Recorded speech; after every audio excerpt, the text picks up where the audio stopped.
우리 하나님의 말씀 에베소서 2장입니다.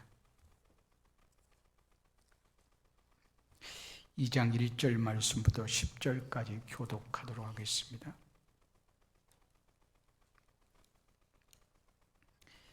에베소서 2장 1절 말씀부터 10절입니다.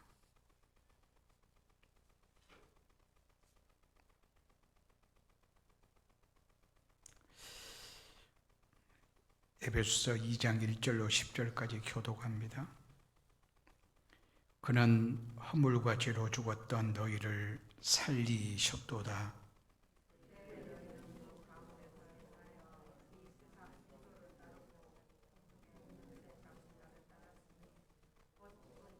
불순종의 아들들 가운데서 역사하는 영이라. 전에는 우리도 다 그 가운데서 우리 육체의 욕심을 따라 지내며 육체와 마음에 원하는 것을 하여 다른 이들과 같이 본질상 진노의 자녀이었더니 긍휼이 풍성하신 하나님이 우리를 사랑하신 그 큰 사랑을 인하여 허물로 죽은 우리를 그리스도와 함께 살리셨고 너희는 은혜로 구원을 받은 것이라.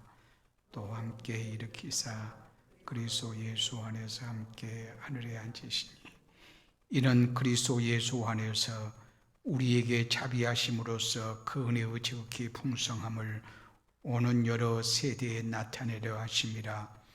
너희는 그 은혜에 의하여 믿음으로 말미암아 구원을 받았으니 이것은 너희에게서 난 것이 아니요 하나님의 선물이라. 행위에서 난 것이 아니니 이는 누구든지 자랑하지 못하게 함이라. 우리는 그가 만드신 바라 그리스도 예수 안에서 선한 일을 하여 지으심을 받은 자니 이는 하나님이 전에 예비하사 우리로 그 가운데서 행하게 하려 하심이라. 아멘.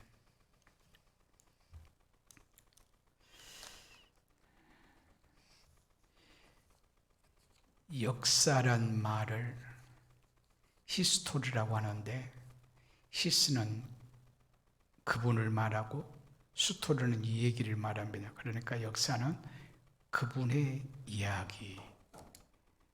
그 말은 곧 역사란 무엇인가? 그분은 예수 그리스도예요. 예수 그리스도의 이야기가 역사다, 그 말이에요. 예수 그리스도를 구심점으로 해서 이 전의 역사, 후의 역사, 지금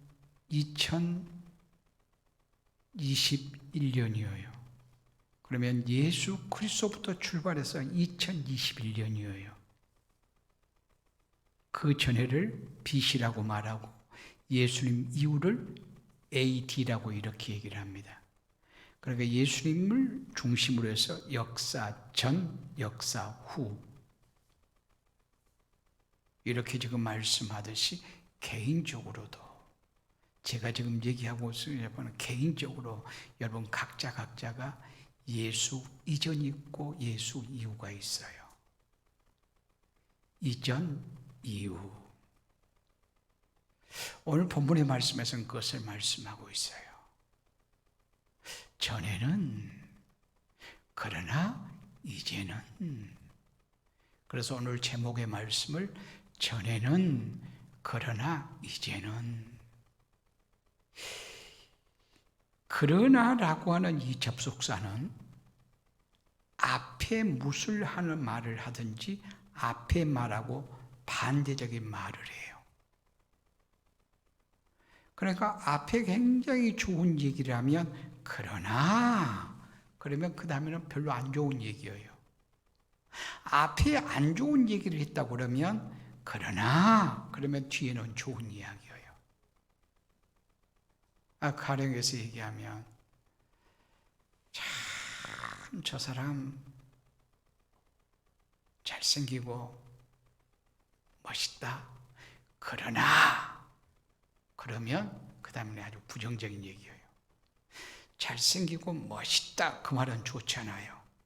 그러나 하면 아주 인격적으로 못됐어 이렇게 말하는 거예요. 그런가 하면 참 저 사람 인격적으로는 못됐다.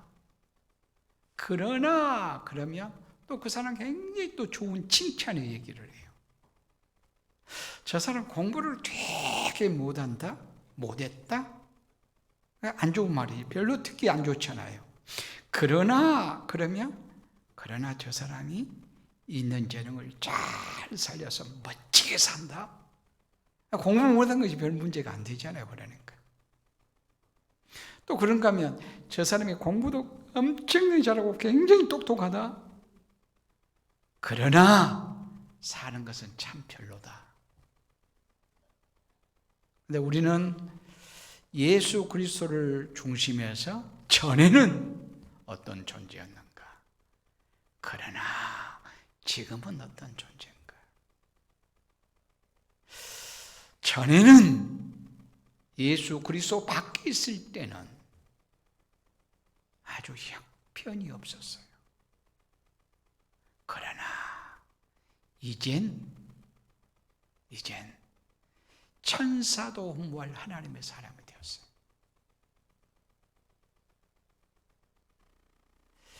예수 그리스도는 역사의 구심점이 될 뿐만 아니라 우리 개인에게도 구심점이 되신 분이세요.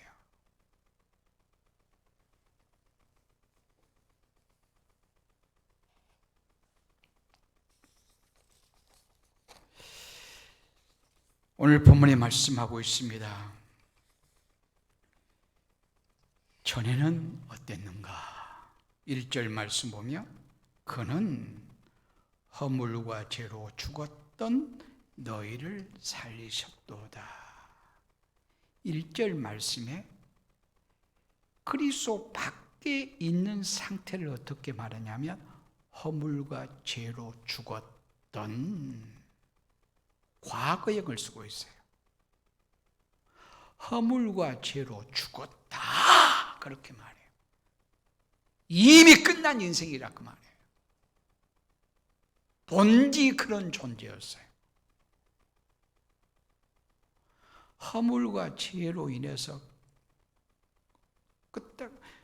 지금 곧 죽어가고 있어. 곧 죽을 거야. 곧 비참하게 될 거야. 이렇게 말씀하지를 않아요. 그렇게 말씀하는 거예요.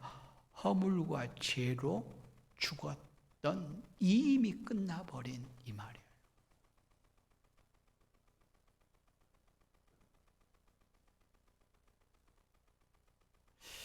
요한복음 3장의 말씀 보면 그런 말씀이 있어요. 예수를 믿지 않는 것은 이미 저주라고 이렇게 말해요. 예수 안 믿으면 저주 받을 거야 이렇게 말씀하는 것이 아니라 믿지 않는 자체가 벌써 저주예요. 이 말을 다시 말하면, 거꾸로 말하면 예수 믿는 자체가 복이에요.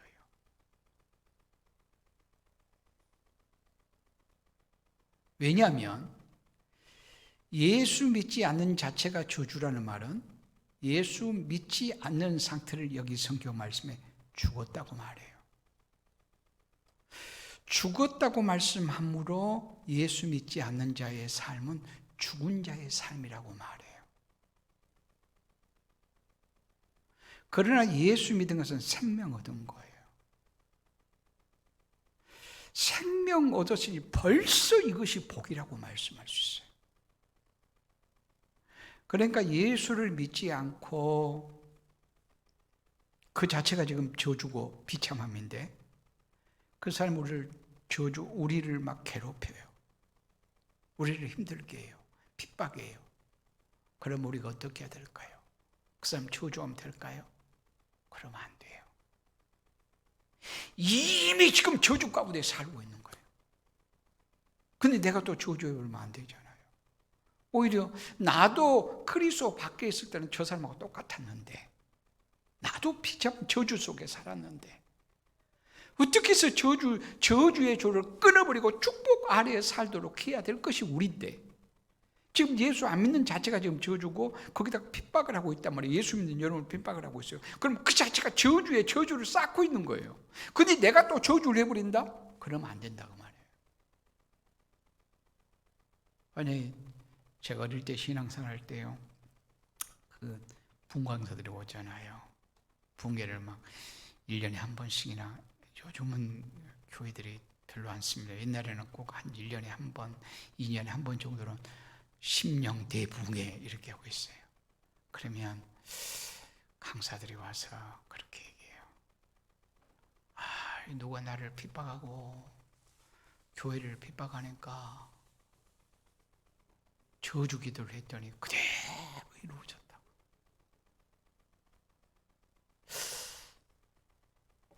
요즘은 교회에서 종을 안 치죠. 종을 안 치는데 종을 치는 것도 괜찮을 것도 같아요. 좀 제가 그 생각을 좀 해봅니다만 시골에 오니까 더 그 생각이 좀 들어요. 그런데 여기는 집들이 떨어져서 좀 더 괜찮은 것 같아요. 옛날에 제가 이제 중학교 때 교회 다닐 때 그 시골 교회에 이 예배당하고 이 불황민들하고 막 옆집이에요, 옆집. 그런데 땡그럭땡그럭한 거 있잖아요. 땡그럭땡그럭한 거 잡아당기며 새벽에 몇 시에 종치죠? 4시에 종치네요. 초조. 또 5분 전에 재종치네요. 근데 보통 사람들 새벽에 일어나면 몇 시에 일어나면 한 5시, 5시 반에 일어난다고 가정을 하죠. 그러면 한 5시나 5시 반에 종을 한 10개 정도만 쳐주면 굉장히 고마울 것 같아요. 그럴 것 같아요. 그런데 몇 개나 친 거에 막 한 50개, 100개 쳐버리죠. 땡그락 다 깨우는 거예요. 몇 시부터? 4시부터. 그러면 막 불악 사람들 막 화가 나가지고요. 어른 때는 와서 새벽에 잠 좀 자려고 그러는데 우리 우천교회처럼 또 떨어졌으면 좀 괜찮을 것도 같아. 떨어졌으면. 근데 가까이 막 붙어있는 그 종을 쳐버리면 다 깨워버린 거예요. 다 깨워버려. 작은은 5시나 5시 반에 일어나 4시부터 막 깨우는 거예요. 그러면 막 교회 와서 막 교회가 이렇게 이럴 수 있냐, 잠자는데 방해할 수 있는 이 나쁜 사람들, 당신들 교인들 맞냐? 그래서 저주하면서 기도를 했대요. 당신 그러면 망해. 내가 저주 기도, 그리고 저주해서 진짜로 망했대요. 자, 그러면 돼요, 안 돼요, 여러분? 자, 목사가, 장로가, 성도들이 방금 그 사람 핍박한다고 저주하면 된가요, 안 된가요? 사실은 내가 말하면요, 예수 안 믿는 자체가 저주고 또 핍박하는 것도 거기서는 저주라고 말하기보다 교회가 문제가 많아요. 오히려 목사와 성도들이 오히려 더 문제란 말이에요. 하나님의 창조 질서 따라서 그 시간은 잠자는 시간이에요. 하나님의 창조 질서 따라서 잠자는 시간이라 그 말이에요. 근데 그 깨우면 막 깨우듯이 막 시끄럽게 막 교회에서 종을 50개, 100개 쳐버린 것은 교회가 잘못한 거예요. 교회가 잘못한 거예요. 근데 거기서 저주까지 막 해버리네요. 또 저주 기도까지 하네요. 저주 기도나 하나님 저 사람은 교회를 핍박하니까 다리몽댕이를 요즘 같으면 막 사고 나게 해주 그러면 되냐고요. 그러면 안 돼요. 그러면 절대로 안 돼요. 오히려 그 사람을 위해서 어떻게 축복해야 돼요. 오히려 방금 그런 경우는 교회가 잘못하고 있으니 교회가 잘못을 오히려 깨달아야 할 것이고, 혹은 교회가 잘못이 없다고 가정하지요. 교회가 잘못 없어. 그래도 저 사람이 정말 억울하게 핍박을 한다. 그래도 저주하면 안 돼요. 그래도 미워하면 안 돼요. 왜요? 예수 안 믿는 자체가 지금 저주고, 지금 핍박하는 자체 저주에 저주를 지금 쌓고 있는데 내가 거기다 저주를 또 해버린다? 이것은 무엇과 같은 거 하면 사람의 구덩이에 빠져 있다. 지금 구덩이에 빠져 있어요. 그럼 어떻게 해야 돼요? 저 지나가니까 저 샘에 빠져 있단 말이에요. 빠져 있어. 지금 샘 구덩이. 옛날에는 시골에 이 샘이 많이 있었잖아요. 분황마다 막 몇 개씩 있었잖아요. 샘에 빠졌다면 샘에 빠졌으면 어떻게 해야 되냐고요? 건져줘야지. 막대기라도 던져서 새끼줄라도 던져서 건져줘야 되잖아요. 근데 뚜껑 있잖아요. 옛날 우물에 보면 뚜껑을 닫아버리네. 뚜껑 닫으면 돼요, 안 돼요? 아무리 저 사람이 내가 보기 싫고 믿고 아주 저 사람 정말 내게 골치 아프고 그래도 우리가 뚜껑을 닫으면 안 되는 말도 그 사람 빠져 있으면 건져줘야지. 건져주면 평상시 내게 원수 맺던 그 사람이 나에게 어떨 거냐고요. 와, 네가 내게 생명의 의지이다. 내가 너를 너무 괴롭혔는데 이제는 내가 너를 섬기고 살게. 이게 사랑으로 원수를 갚는 거예요. 우리 성도들은 사랑으로 원수를 갚아야 돼요. 근데 뚜껑 지금 물에 빠졌고 막 허우적거리고 나 좀 살려줘요 그러고 있단 말이에요. 지금 예수를 믿지 않는 것은, 예수 믿는 사람을 핍박하는 것은 지금 살려주라고는 신호하고 똑같아요, 어떻게 보면. 그래서 살려달라고 막 그렇게 하는데 뚜껑을 닫아버리면 되겠냐고요. 뚜껑 닫아버린 것은 내가 예수 믿는 사람으로 살지 않는 거예요. 이건 스스로 비참해지는 거예요. 스스로. 그러니까 예수 믿지 않는 상태를 뭐라고요? 허물과 죄로 죽었다. 이미 죽었다. 이미 죽었다는 말은 이미 지금 저주 속에 살고 있다, 그 말이에요. 그러면 반대로 예수 믿는 것은 생명 얻은 것이고, 생명 저주의 반대가 축복이잖아요. 예수 믿는 자체가 축복 얻은 것이다. 우리는 엄청난 복을 받은 사람임을 끊임없이 감사하고 살아야 돼요.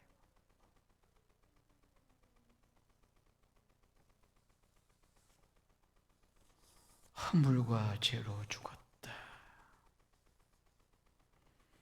우리 사람은 흙의 요소인 육체와 생기의 요소인 영혼으로 구성이 되어 있어요. 흙의 요소인 흙과 하나님의 생기를 불어넣었어요. 흙은 육체, 생기는 영혼. 그래서 사람은 육체와 영혼으로 구성이 되어 있어요. 이거 결합되어 있었단 말이에요. 결합됐어요. 근데 이것의 이거 분리를 뭐라고 하냐? 우리 사람에게서 영혼이 떠나면 숨이 먹게 되어지고 그런 상태를 죽었다, 이렇게 말해요. 그렇죠? 우리 몸에서 영혼이 떠나면 심장이 뛰던 것이 수도패예요. 그러면 그 사람을 일컬어서 죽었다. 이 죽음을 어떤 죽음이냐? 육적 죽음이라 이렇게 말해요. 그래서 죽음은 뭐냐? 분리, 단절, 끊어짐, 이것을 죽음이라고 말해요. 똑같이. 오늘 성경 말씀에서 허물과 죄로 죽었다는 말은, 죽었다 이 말은 뭐냐면 하나님과 분리, 하나님과 단절, 하나님과 끊어짐, 하나님이 없음, 이런 상태를 죽었다, 이렇게 말하는 거예요. 그러니까 예수 믿지 않는 것은 죽은 거고, 예수 믿지 않는 것은 자기 스스로 지금 저주받은 거예요. 그러니 얼마나 불쌍해요.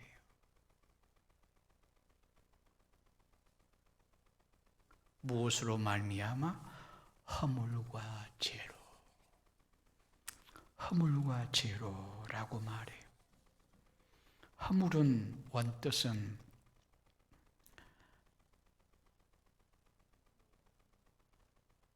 밟지 말아야 될 땅을 밟았다는 뜻을 가지고 있어요. 그러니까 하지 말아야 될 말을 한다거나 하지 말아야 될 것을 하는 것, 이것이 허물이에요. 해서는 안 될 말, 가서는 안 될 곳, 이런 곳에 가거나 이런 말을 하거나, 이것이 허물이라.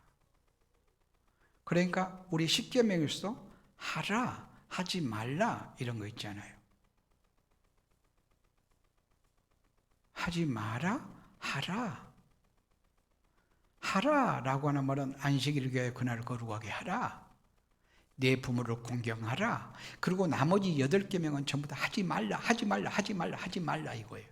하지 말라 하는 것을 하는 것이 허물이라고 말해요. 하지 말라. 이거의 허물이에요. 하는 거. 그리고 하라 라고 하는 것을 하지 않는 것이 죄예요. 죄라는 말은 관역에서, 원뜻은 관역에서 빗나간 거예요. 빗나간 것. 그러니까 활을 쏘요. 관역이 있어요. 목표물이 있어요. 거기서 빗나간 것이 이것이 죄다 그 말이에요. 목표점이 있으면 거기에 맞춰야 돼요. 그러니까 하나님이 원하신 것이 있어요. 하라는 것이 있어요. 하나님의 뜻이 있어요. 사랑하라고 말해요. 용서하라고 말해요. 선을 행하라고 말해요. 구제하라고 말해요. 하라고 말하는 거 부모에게 공경하라고 말해요. 주의를 거룩히 지키라고 말해요. 하라고 하는 말씀들을 하지 않는 것이 죄라고 말해요. 그래서 소위를 문답의 죄란 무엇인가? 이렇게 보면 하라고 하는 것을 하지 않는 것, 하지 말라고 하는 것, 하는 것. 그러니까 결국은 뭐예요? 말씀에 순종하냐 순종치 않냐 이거예요. 말씀의 순종은 말씀하는 자와 관계를 맺고 있어요. 말씀은 하나님의 말씀이죠. 하나님의 말씀이니까 하나님과의 관계를 맺느냐 안 맺느냐 이것이 죄냐 아니냐가 결정된단 말이에요. 그러니까 하나님과 관계 끊어버리면 죽음이지만 이것이 죄예요. 끊어버리는 것이. 그래서 시편 14편 1절 말씀 보면 어리석은 자는 그 마음에 이르기를 하나님이 없다 하도다. 하나님이 없다. 이것이 가장 큰 죄고 모든 죄가 여기서부터 생산되는 거예요. 죄의 목록을 여러분 수백 가지, 수천 가지, 수만 가지 여러분이 나열할 수 있을 거예요. 그러나 그 죄의 뿌리는 원주기는 어디냐면 하나님이 없다. 여기서부터 시작해요. 하나님이 없다. 하나님이 없으니까 어떨까요? 하나님이 없으니까 에레미야 2장 13절 말씀 내 백성이 2가지 악을 행하오니 나 곧 그들이 생수의 근원 대신 나를 버린 것과 하나님이 없다고 생각해 하나님을 버려요. 하나님을 떠나요. 그리고 이사야 53장 6절 말씀 보면 우리는 다 양 같아서 각기 제 갈 길로 갔거늘 이 각기 제 갈 길로 간단 말은 지 마음대로 산다. 그러니까 하나님이 없어요. 하나님을 떠나요. 그리고 자기 마음대로 사는 이게 죄라고 말해요.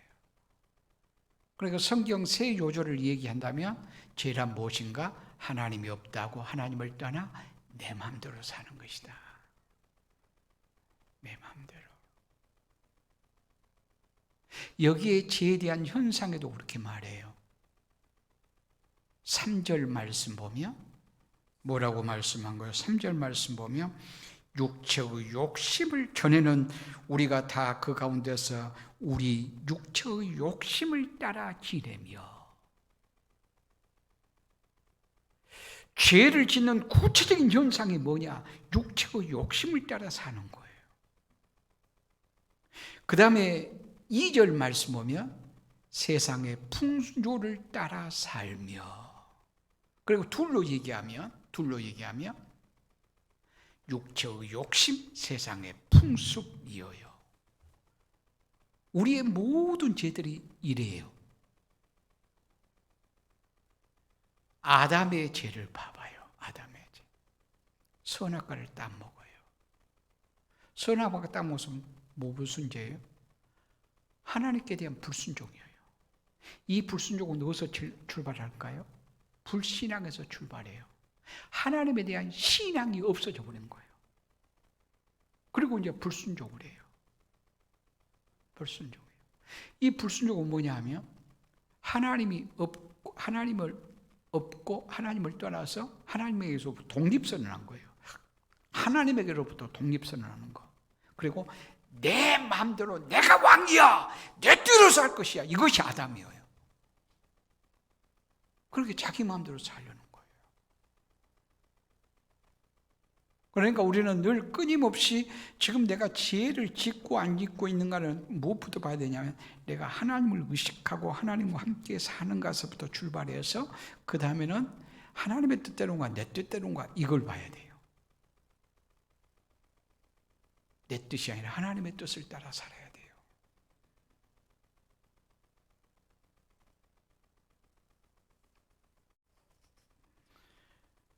그러니까 내 뜻이 어떤가 저의 뜻이 어떤가 이것보다 하나님의 뜻이 어떤가. 저의 뜻이란 말은 세상의 조한대로 사람의 조한대로 사는 거예요. 이것이 세상의 풍습을 쫓아 사는 거예요. 우리는 내 뜻도 묻고 저의 뜻도 묻어버리고 하나님의 뜻에 포커스를 맞춰야 돼요. 중심을. 양심이라고 하는 말이 굉장히 좋은 말이죠. 양심대로 산다. 참 좋은 말이에요. 양심, 나는 양심에 꺼리낌이 없어. 양심대로 살 거야. 참 좋은 말이잖아요. 그런데 양심은 원 의미는 함께 안다. 이런 뜻을 가지고 있어요. 그러니까 내가 나에게 양심은 뭔 줄 알아요? 내가 나를 아는도 그대로 살면 내가 내게 양심적인 거예요. 내가 나를 알아요. 안 대로 그대로 살아. 그러면 나는 내게 양심적이에요. 이게 양심적이에요. 그런가 하면 공동체 안에서 불학에서 어떤 모임에서 개 모임이든지 또 교회 공동 어떤 모임이면 우리 모임의 목적이 있잖아요. 그대로 살면 그 모임에서 나는 양심에 꺼리낌이 없어. 양심대로 산 거야. 이렇게 말해요. 그러나 이것이 바른 양심일까요? 나는 항상 내게 양심적인 것은 내게 내 뜻에 맞으면 양심적이란 말이에요. 이것은 내 욕심만 채워지면 나는 내게 양심적인 거예요. 그리고 공동체 어떤 모임의 목적이 뭔가를 봐야 되는데 그 목적이 일치되면 양심적인 거예요. 자, 아주 어떤 구체적인 얘기를 한번 해볼까요? 5명의 도적이 있어요. 도적질한 사람 5명 모임이 있단 말이에요. 가장 양심적인 어떤 사람이에요? 도적질 가장 많이 온 사람이 양심적이에요. 여러분 그러지 않는가요? 도둑놈이라니까. 자, 도둑놈이 모였어요. 저녁 10시, 7시 모여서 밥을 먹고 맛있는 고기도 먹고 야 오늘 우리 힘내자 그러면서 이제 밥 먹고 나서 도적질을 잘하게 한 회의를 해요. 그래서 야 너는 우리 그래서 요즘 한 12시까지 잠을 안 자죠. 한 2시, 3시에 우리 도둑질 나가자. 예, 그때는 다 자고 있을 때니까. 그래서 다 너는 대공 아파트, 너는 송부 아파트, 너는 하여튼 어디 이렇게 다 이렇게 5명이 다 파송을 수유자 우리 화이팅 하면서 이제 도적질 지금 다 가는 거예요. 근데 어떤 친구는 딱 가서 문을 따기는 땄어요. 근데 차만 못 들어가고 있어. 왜냐하면 이런 마음이 있어요. 야, 내가 들어가서 잠 깨면 나는 도망 나올 수 있지만 이 사람 잠 깨버리면 2시에 지금 잠 깨면 저녁 내 잠 못 자고 내일 회사에 가서 일도 못 할 거고 얼마나 고통스럽고 힘들까. 그러니 차마 문 따기는 땄는데 들어가질 못했어. 어떤 사람은 들어가서 막 돈을 막 귀금속을 막 훔쳐 가지고 왔어요. 근데 어떤 사람은 아까 전에 못 가져온 사람도 있고 하나도 못 가져온 사람도 있어요. 문은 따기는 땄는데 그리고 어떤 사람은 300만 원, 어떤 사람은 500만 원, 어떤 사람은 1000만 원 이렇게 왔어요. 이제 그러나 이 도덕의 세계에 그들 나름대로 의리가 있잖아요. 다 내놓는 거예요. 다 내놔. 다 내놨더니 딱 결산해 보니 2,500만 원. 2,500만 원. 몇 명? 5명. 자, 어떻게 나눠야 돼? 나눌 때. 도덕의 세계는요. 야, 1,000만 원 했으니까 나는 900만 원. 그러지 않습니다. 다 우리 500만 원씩. 그러는 거예요. 그러면서 이들이 말해요. 뭐라고 말하죠? 가장 이 도덕의 세계에서 양심적인 사람은 어떤 사람이에요? 얘기 한번 해봐요. 어떤 사람 하나도 못 가져온 사람이 있고 1,000만 원 가져온 사람이 있어요. 어떤 사람이 가장 양심적이에요? 많이 온 사람이에요? 적게 온 사람이에요? 도덕의 세계에서 지금 얘기하는 거예요. 많이 온 사람이 양심적이에요? 적게 온 사람이 양심적이에요? 많이 온 사람이에요. 그러나 이 사회 속에서 생각하면 누가 양심적인 거예요? 하나도 안 해온 사람이에요. 하나도 안 해온 사람은 저 사람이 잠깨 못 들까? 내일 회사에 가서 근무하는데 힘들겠네. 이것까지 생각하고 있다니까요. 이 사람이 가장 이 사회 속에는 양심적이고 도덕의 세계는 이 사람이 가장 양심적이고, 그러면서 이 사람이 말해요. 이 사람이 뭐라고 하는 줄 알아요? 야, 하나도 못 해온, 야, 이 자식 너는 양심도 없다. 그렇게 말해요. 내일 두고 볼 거야. 너는 만약에 내일도 이 정도로 아무것도 못하면 너는 우리 조직에서 빼낼 거야. 파내버릴 거야. 그런단 말이에요. 무슨 말이에요? 조직의 세계에서, 도적의 세계에서는 가장 양심적인 사람이 도적질을 가장 많이 온 사람이라. 이것이 세상의 양심이에요. 이 말은 무슨 말이에요? 세상의 풍습을 쫓아 살아도 안 된다 그 말이에요. 사람이 좋아한 대로 살아도 안 된다 그 말이에요. 내가 좋은 대로 살면 더 안 되고요. 자기 욕심을 따라 사니까. 그런데 그리스도 밖에 있을 때 예수님 믿기 전에 모든 자가 그리했어요. 모든 자가 자기 중심적이었다는 거 철저하게. 아담이 죄를 범하는 것은 하나님을 떠나 하나님으로부터 독립선언하고 내가 왕이야, 내 맘대로 살 거야, 내 뜻대로 살 거야. 이것이 아담의 범죄라니까요. 그의 피를 이어받은 우리가 그리스도 밖에서 그렇게 살았어요. 철저하게 이기적이었어요. 때로는 좋은 일을 한 것 같아. 그러나 좋은 일을 한 것까지 이용해 먹는다니까요. 사람을 칭찬해요. 축복한 것 같았어요. 유익을 준 것 같았어요. 격려도 하고요. 그러나 그것까지라도 순수함이 없고 내 이익을 챙기기 위해서라니까요. 칭찬 너무 좋아요. 그러죠? 사람을 위로하고 칭찬한다, 세워간다, 얼마나 좋은 건가요? 그러나 칭찬이 아첨이 되면 안 돼요. 아첨이 되면. 칭찬은 저 사람이 아름다운 것, 있는 걸 그대로 사실 얘기하면서 저 사람 자신의 유익을 위해서 해줘야 돼요. 그런데 은근히 칭찬하는 거 보면 이렇게 함으로 말미암아 무엇인가 내 이익을 챙기려다, 내 욕심을 따라서 일을 한다면 이것은 아첨이에요. 아첨은 안 돼요, 신자가. 아첨을 받는 자도 기분 나빠요. 한번 생각해 보세요. 저 사람이 날 이용해서 뭔가 유익을 도모하기 위해서 나에게 막 칭찬하고 좋은 말 많이 해주네. 나를 이용해 먹으려고 기분 나쁘잖아요. 나에게 좋은 말 해줬으면 그래, 내가 좋은 것이 있어서 나를 세우기 위해서 나를 격려하고 그걸 위해서 해야지, 지 이익을 위해서 하면 안 된다고 말이에요. 자기 이익을 위해서 하면. 그런데 그리스도 밖에 있을 때는 다들 자기 욕심을 따라서 해요. 그러니까 우리는 우리 자신 진단해 봐야 돼요. 내가 이기적으로 항상 나 중심적인가? 이타적이고 저 사람 중심에서 하는가?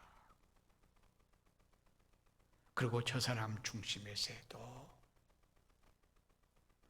하나님의 뜻으로 진짜로 사랑해서 그러는가? 그저 비유 맞추려고, 그저 좋은 것이 좋으니까 그러는가? 그러니까 죄란 하나님 없이 철저하게 자기중심적으로 사람 중심이 돼 하나님의 뜻을 저버린 것이 죄라, 이렇게 말씀할 수 있어요. 허물과 죄로 죽었던 우리들이었어요. 우리가 이래요. 그런데 스스로 우리가 구원받을 길이 있을까요?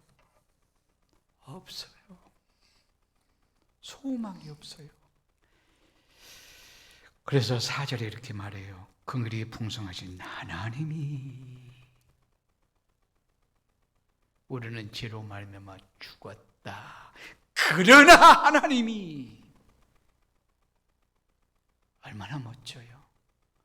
허물과 죄로 죽었던 과거, 소망이 없던 우리, 정말 불쌍한 우리. 그러나, 이 그러나 접속사는 너무 좋은 말이에요. 하나님이, 어떤 하나님이? 긍휼이 풍성하신 하나님이 우리를 사랑하신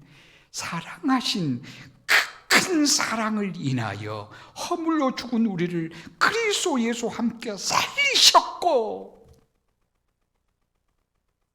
그런데 그것이 뭐라고요? 너희가 큰 애로 말미암아 구원을 받은 것이라.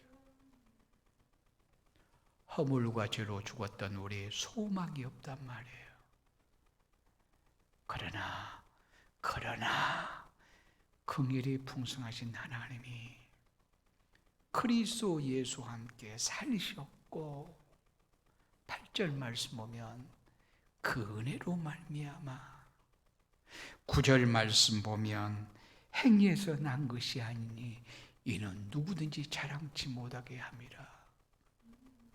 구원은 내 힘으로, 내 능력으로, 내 지식으로, 내 노력으로 내가 이 정도 선한 일을 했으니까 구원이 아니고 하나님의 은혜로 말미암은 것이다. 10절 말씀 보면 그렇게 말씀, 우리는 그의 만드신 바라. 하나님이 만드셨대요. 하나님의 작품이래요. 하나님의 걸작품이래요. 이 그의 만드신 바라, 이 여기에 원뜻은 하나님의 걸작품인데 시적인 걸작품이라는 뜻을 가지고 있어요. 대단한 존재. 지난주에 얘기했잖아요. 자연 만물을 보고도 시가 나온다면 내가 하나님의 형상, 회복된 하나님의 형상으로 사는 것이다. 하나님 닮은 꼴로 산 것이다. 그런데 사람을 보고는 더 그래야 합당하다. 왜? 그의 만드신 바다, 하나님이 만드셨단 말이에요. 하나님의 걸작품이란 말이에요. 어떤 걸작품? 시적인 걸작품. 하나님이 그렇게 하셨으니 우리는 그렇게 볼 줄 알아야 돼요. 가치는 누가 만드느냐에 따라서 가치가 결정돼요. 세계적인 미술가가 우리가 볼 때는 헛짓거리 해놓은 것 같아요. 이렇게 대충 막 해놓은 것 같아요. 이거 그래도요, 그 작품 하나가 수억씩 나가요. 수억씩.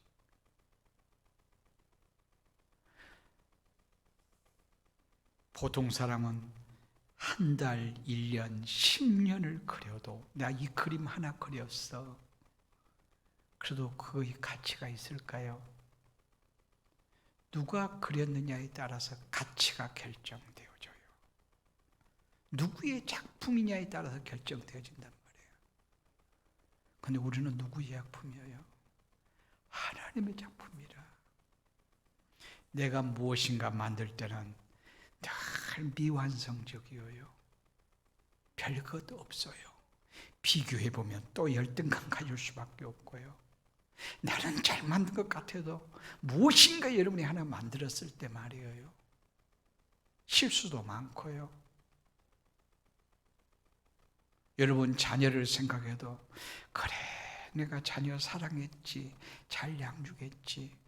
그런데도 어찌 보면 내 실수가 많고요, 내 잘못이 많고, 내가 자녀를 향한 내 작품이라고 생각했는데, 그래서 어떤 때는 내가 수고한 것보다 하나님 은혜가 크네. 내가 어떻게 저렇게 양육했지? 하나님이 하셨네. 이런 고백이 나올 때도 있잖아요.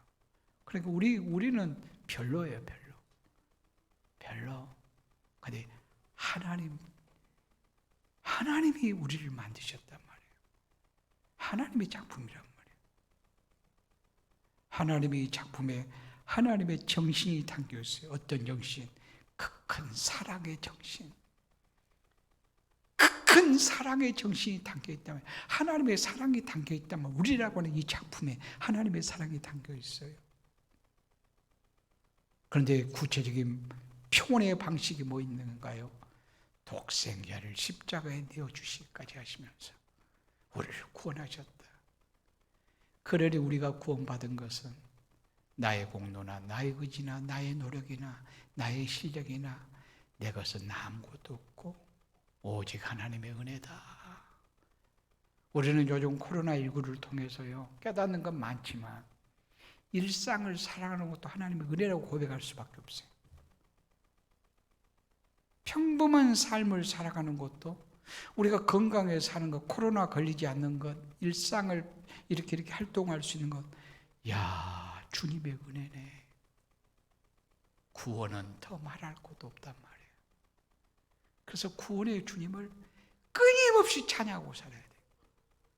끊임없이 사랑하고 찬양하고 사는 것이 10절 말씀 보면 그렇게 말씀하잖아요. 우리는 그의 만드신 바라 그리스도 예수 안에서 선한 일이하여 지으심을 받은 자니, 이 일은 하나님이 전에 예비하사 우리로 그 가운데 행하게 하려 하심이라. 그 가운데 행하려면 선한 일을 위해서 지으심을 받은 자로 사는 것. 그러니까 우리가 선을 행한다고 해서 구원이 있는 것은 아니에요. 그러나 구원 받았으면 반드시 선이 나와야 돼요. 선을 행하니까 구원받았네? 그러면 내 공로잖아요, 내 공로. 사실은 구원은 내 공로가 아니에요. 오직 하나님의 은혜예요. 은혜를 받았으면 은혜가 은혜되게 살아야 돼요. 은혜를 은혜되게 해야 되잖아요. 은혜를 은혜되게 하는 것이 뭔가요? 선을 행하는 거예요. 주의 일에 힘쓰는 거예요. 고린도전서 10장 10절 말씀 보면 바울 사도가 주의 은혜를 막 깨닫고요, 어쩌냐면 은혜가 내게 주신 은혜가 헛되지 아니하여 모든 사도보다 더 수고를 많이 했다. 그러면서 마지막 57절 58절 말씀에 주의 일에 항상 힘쓰는 자가 되라. 이것은 내가 주의 일에 힘쓰는 자가 되었어. 왜? 그의 은혜를 은혜되게 하려고. 그러면서 내가 모든 사도보다 더 수고를 많이 했다. 사도와 비교를 해요. 다른 사도하고. 여러분 기분 나쁘죠? 비교하는 것은 기분 나쁘잖아요. 다른 사도들이 들었을 때 얼마나 기분 나쁠까요? 내가 너희들보다 수고를 더 많이 했어. 기분 나쁘잖아요. 여러분 중에서 어떤 분이 내가 그래도 우리 교회에서 수고를 제일 많이 했지 않냐고 듣는 사람 기분 나빠요. 그러면서 뭐라고 하죠? 저 교만 봐봐, 교만한 것 봐봐. 자기 드러내고 그러잖아요. 그런데 바울을 향해서 그러고 싶은 마음 없는가요? 내가 모든 사도보다 더 수고를 많이 했다. 그러니까 바울 사도에 대해서 참 못돼가지고 다른 사도하고 왜 비교를 해야 돼? 그 생각이 안 드냐고요. 근데 바울은 했던 의도가 있어요. 그것은 뭐냐? 내가 모든 사도보다 수고를 많이 하였으나 그건 내가 한 것이 아니라 오직 하나님의 은혜라. 그 은혜를 얘기하고 싶어서 그런 거예요. 자기를 내세우기 위해서 그런 것이 아니고 내가 하는 것도 은혜뿐이야. 은혜. 구원도 은혜고 내가 열심히 수고하는 것도 열심히 주를 위해서 산 것도 은혜고, 그래 결국은 내게 자랑할 것이 없어. 마지막 주님이 면류관 씌워주실 거야. 면류관도 하나님의 은혜뿐이다. 이렇게 지금 고백하고 있는 거예요. 그럼 하나부터 열까지가 은혜뿐이에요. 구원받은 거 은혜죠. 내가 은혜를 은혜되게 하려고 열심히 수고해요. 헌신해요. 선을 행해요. 사랑해요. 아름답게 살아요. 그래도 자랑할 것이 없으면 이것도 은혜라 그 말이에요. 이것도 하나님이 내게 이 이쁜 마음을 주셔서 선을 행하게 하시네요. 이거 은혜잖아요. 하나님이 내게 건강 주셔서 열심히 일하게 하시네요. 이것도 은혜잖아요. 하나님이 나에게 머리를 탁월하게 좀 공부를 잘할 수 있도록 해서 나에게 이런 좋은 일자리도 허락해 주셨네요. 이것도 은혜잖아요. 이거 은혜 아닌 것이 없다는 거예요. 여러분이 농사를 지어서 농사를 잘 지었어요. 그러면 여러분이 건강 주신 분이 하나님이시잖아요. 그런 재능, 때와 시기를, 물을, 김을 매주고 이런 것들을 잘 할 수 있도록 그 재능 주신 분, 재능 대단하지만 재능 주신 분이 하나님이시잖아요. 하나님. 고기를 키워요. 때를 맞춰서 온도를 맞추고 또 물을 빼기도 하기도 하고 먹이도 때를 따라서 뭐 하루에 한 번 준다거나 두 번 준다거나 세 번 준다거나 이틀에 한 번 준다거나 이것도 잘 맞춰야죠. 이러한 재능을 주신 분이 누구신가? 하나님이다 말이야. 하나님. 은혜하는 것이 없어요. 그래서 우리는 내가 선을 행해야만이, 내가 착한 일 해야만이, 주의를 열심히 해야만이 상이 있을 거야, 그래야 내게 구원이 있을 거야, 그래서 하는 것이 아니고 이미 우리는 구원받았어요. 은혜를 받았어요. 은혜를 감사해서 은혜 되게, 은혜가 축복이 되게, 그 은혜가 생명으로 역사해요. 이 생명이 역사하는 대로 그저 순종하고 사는 게 선이에요. 그러다 보면 하나님이 너무 예뻐서 멸류관 씌워주신 거예요. 하나님이. 우리가 전에는 제뭉치였어요. 제투성이었어요. 손 자기 욕심과 세상의 풍습, 조금 괜찮다 그러면 세상 풍습 쫓아 사는 거예요. 그러나 이것은 죽은 자의 현상이에요. 죽은 자의 모습이에요. 우리가 그리스도 안에서 하나님이 살리셨어요. 새 사람이 되었어요. 은혜를 입었어요. 이제는 은혜되게 믿음으로 살아가는 우리 모두가 되어줄 수 있기를 바랍니다. 기도하시겠습니다.